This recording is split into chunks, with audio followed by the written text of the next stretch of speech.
Welcome to Keeping Up with Jones, the Lonnie Jones podcast adventure.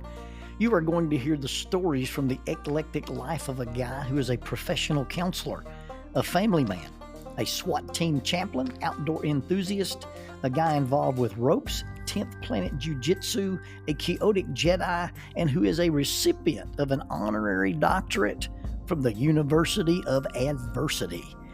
Using these stories, we take the facts lead to concepts, and from the concepts we make a variety of life applications. Just a caveat about the facts. Most of the time we will tell you the facts just the way it happened, but once in a while we'll give you the facts the way other people remember how it happened, and that usually includes a tablespoon of embellishment. No harm is meant, just good, clean fun for educational purposes. Please subscribe and share this with your friends. As always, we thank you for keeping up with Jones, the Lonnie Jones podcast adventure. Faulkner University introduces the Master of Arts in Christian Counseling and Family Ministry. Many youth ministers are not well prepared for the complex challenges facing youth, parents, and families today. This program is not designed to fulfill any requirements toward becoming a licensed counselor, but it is designed to equip the career youth and family minister to do just that, minister to families, by integrating prevention-oriented counseling skills and intervention strategies within a church setting.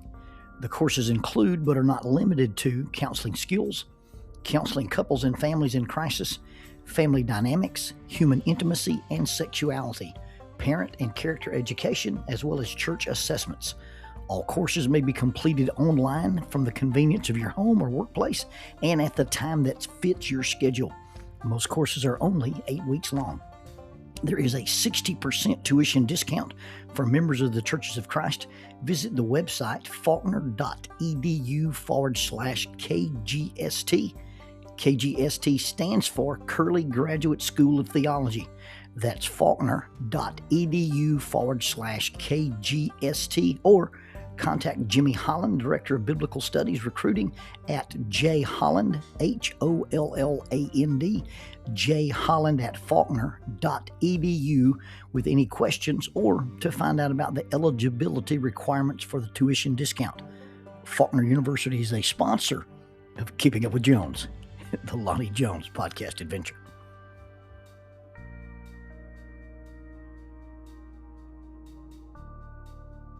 So here's the itinerary. It's a small collection of 35 pages showing our trip up north. The Jackie Jones compendium of things to do, places to see, and food to eat.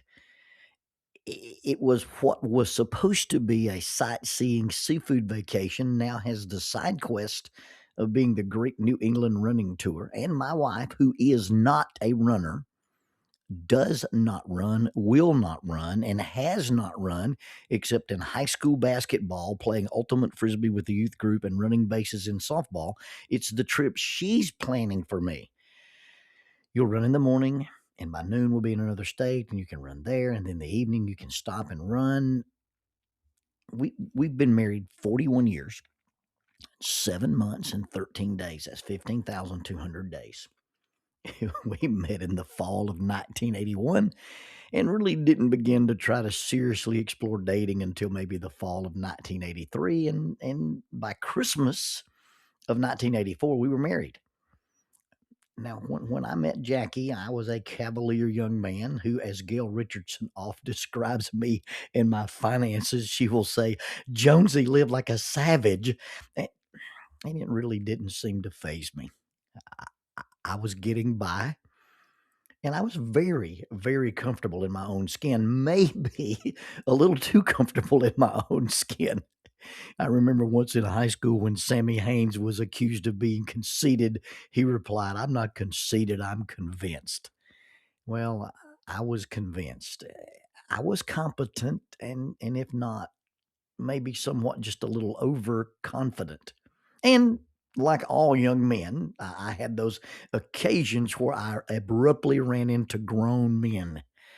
grown man wisdom, grown man strength, grown man experience, and learned the lessons in humility and drank several gallons of shut up juice. And the same is true when debonair, cavalier young men run into and interact with the right young lady. Boys start trying to act like men. Boyfriends start thinking about being husbands, and macho men start thinking about being gentle men. Something changes. It's inexplicable, but something changes when you quit trying to impress girls, you quit trying to woo them or dazzle them, and you just desperately want them to respect you. You don't realize it then, and you can't articulate it then, but later on you realize that was what was missing between them and everybody else. You don't care if they were impressed. You don't care whether they were amused. You don't care whether they were wowed. It's craving that deep inner feeling that this person respects me. Now, maybe one of the things I was praying about when I was looking for Jackie was humility, because she has often kept me centered and my ego in check. But at the same time, at the same time, there's always been this undercurrent that she just simply expects me to be able to do. That's why, although she doesn't run, and she sees me as a runner. And she thinks I can follow this running agenda that she has for me in the Jackie Jones Guide to New England Seafood Fitness, Glycemic Indices, and Jogging. You realize she does have a master's degree in kinesiology, and she knows what my knees are made of and the things that I've been through. But something in her mind has just simply said, this is a goal you have, and this is a thing we can accomplish, and we can accomplish it this way.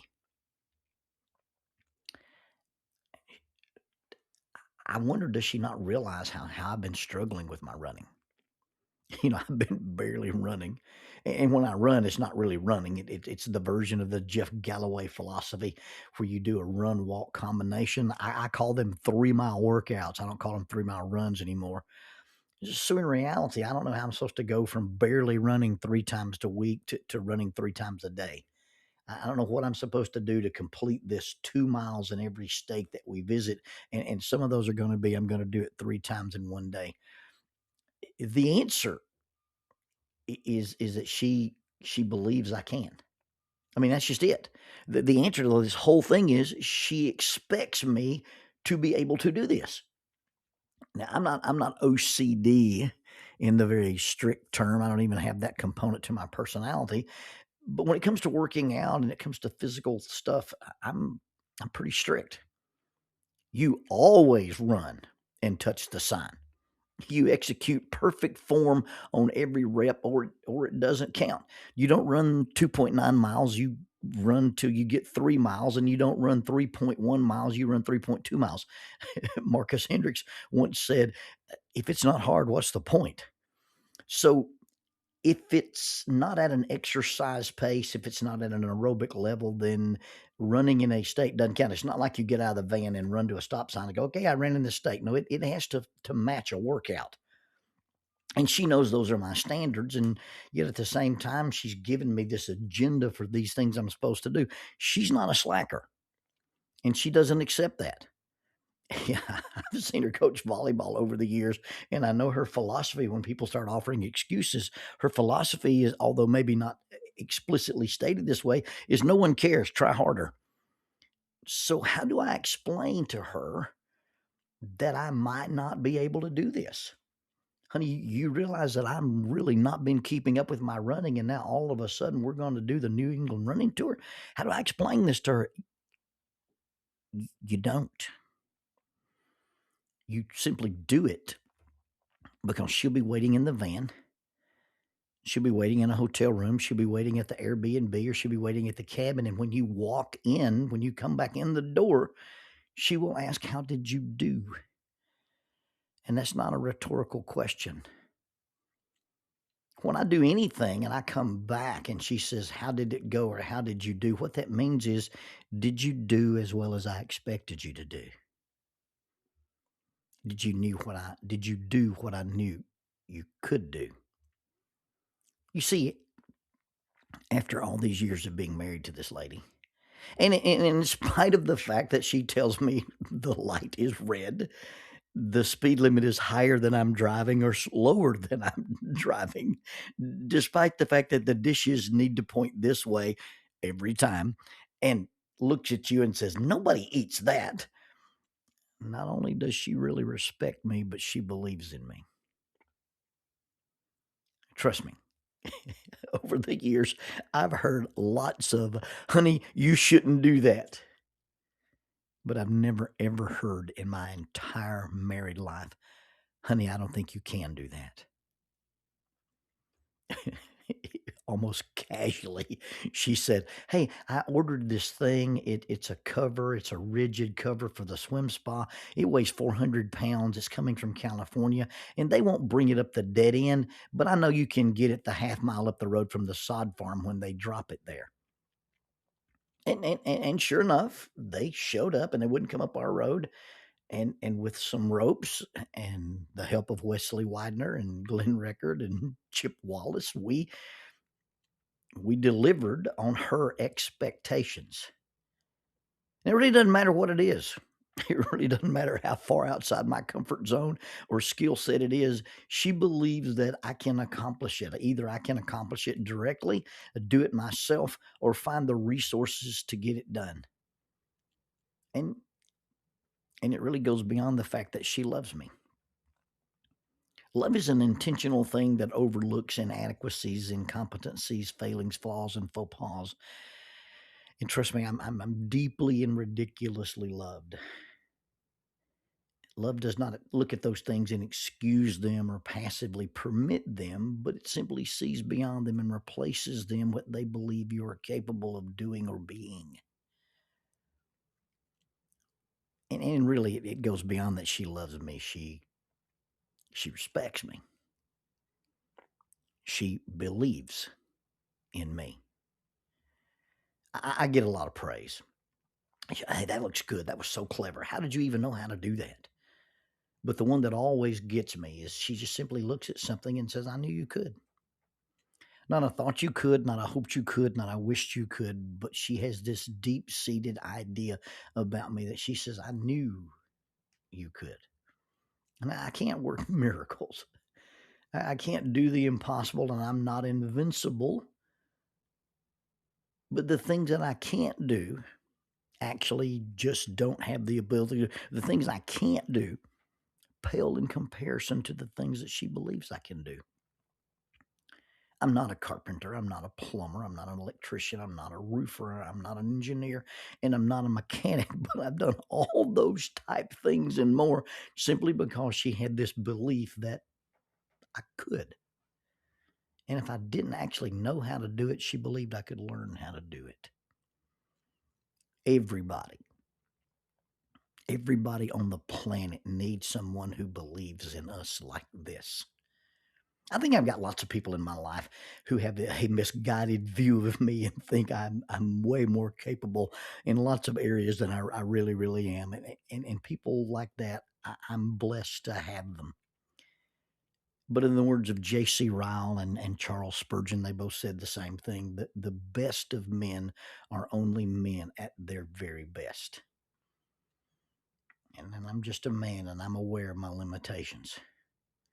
But the point of this discussion is not for us to seek to surround ourselves with acolytes or devotees who have an unrealistic view of us. It's not even to seek out a following of people who are your cheering section and who are awed by your prowess at anything that you do, but to simply find someone not that believes in you, but that you can believe in. Find someone that you can inspire and empower with the simple phrase, "I believe in you."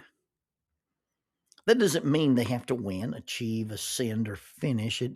It's not about expectation of outcomes, but a simple investment that says, my expectations of you are that you are capable. You have potential. you have the capacity or the potential to learn, to grow, to do, to solve, to endure, to finish, or at least do all you can do. And what you can do is greater than what you might think you can, simply because I have a view of you that you do not have. And if you'll look at you the way I see you, you might outgrow you. Years ago, I heard an old preacher say that he was telling the story of the baptism of Jesus, and the skies open and the dove descends and the voice of God is heard. This is my beloved son in whom I'm well pleased. He said every young man in the world needs to hear those words from his father. If you're a dad and you got sons, there's a lot of scary stuff about being a dad, but you need to look at those boys every day and say, you're my son and I'm proud of you. You're my son and I'm pleased. Not everything you do, not every moment of your life, but in general, I am proud of you. And I believe everybody needs to hear those words. You are my son, you're my daughter, you're my friend, you're my neighbor, you're my spouse, and I am pleased with you. I hope, and I really do, I hope you have someone who believes in you like Jackie believes in me. But way more important is that you find someone that you can invest belief in. And by investing your belief in them, you inspire them, not by what you can do, not by what they see you do, but you inspire them to motivate and to change, and you encourage them to excel or to become by what you believe they can be, they can do, or they can become. Many of the things I am or am capable of were not a reality when Jackie inspired me to be involved with them. This type of investment, this type of belief is not an unrealistic blow smoke, pipe dream, magic feather, the emperor has new clothes expectations, but simply a vote of confidence that says, I believe in your capacity. I believe in your potential. I can see a future in you that you may not be willing to see or accept. And really, it's not what you are now, but where you have the capacity and you have the potential of learning, of changing, of growing, and becoming. That's what you mean by the words, I believe in you. And the emphasis in the sentence is not, I believe, but the emphasis in the sentence is you. I believe in you. We need to find somebody we can say those words to. I'm a person of faith. And I know the power of being a believer. I know what it is to believe. I also know what it is to be believed. But more powerful than that, I know what it feels like to have someone believe in you. Find someone, a student, somebody to mentor, your spouse, a friend, someone that you work with, someone that you just hang out with. Find someone and make the investment of belief. Make the investment of belief in them. And don't worry about what it does for you. Watch what it does to them.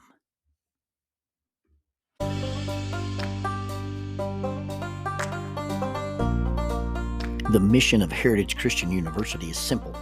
They aim to advance the churches of Christ by equipping servants through undergraduate and graduate programs. Heritage Christian University produces effective communicators of the gospel, focusing on evangelism and a commitment to Scripture. Heritage Christian University is accredited by the Association for Biblical Higher Education and offers the following degrees: Associate of Arts in Biblical Studies, Bachelor of Arts in Biblical Studies, Master of Arts, Master of Ministry, and Master of Divinity. Since 1968, Heritage Christian University, formerly International Bible College, has offered affordable degrees in biblical studies, allowing graduates to thrive in their ministries without the burden of loan debt after graduation. For more information about Heritage Christian University, visit www.hcu.edu. That's 3 W's and a dot. hcu.edu. Heritage Christian University is a sponsor of Keeping Up with Jones, the Lonnie Jones podcast adventure.